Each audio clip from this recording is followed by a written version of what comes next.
Cette vidéo est importante pour moi. Si je ne parle pas en direct et si ce format est volontairement calme, c'est parce qu'après un burn-out accompagné d'un état dépressif, j'ai encore aujourd'hui des difficultés de concentration et d'élocution. Ce format me permet de continuer à partager, sans me mettre en difficulté. J'ai été commerçante pendant des années. Je gérais seule un magasin, avec une charge de travail constante et une pression permanente.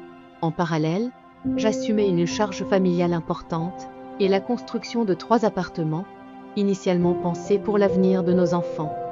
Tout cela, je l'ai fait en continuant à avancer malgré des problèmes de santé. Pendant longtemps, j'ai tenu. Puis, à force d'accumulation, le corps et le mental ont fini par lâcher. Le burn-out est arrivé, accompagné d'un état dépressif, puis d'une inaptitude à travailler dans un cadre classique.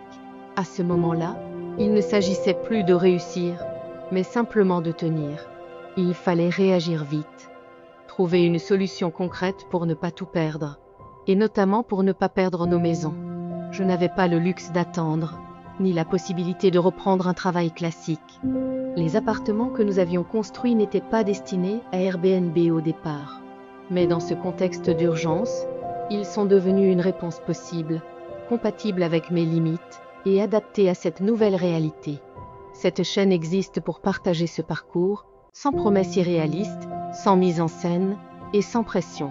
Elle existe pour donner de l'espoir à celles et ceux qui traversent un burn-out, une dépression ou une rupture de vie, mais aussi à celles et ceux qui veulent éviter d'en arriver là.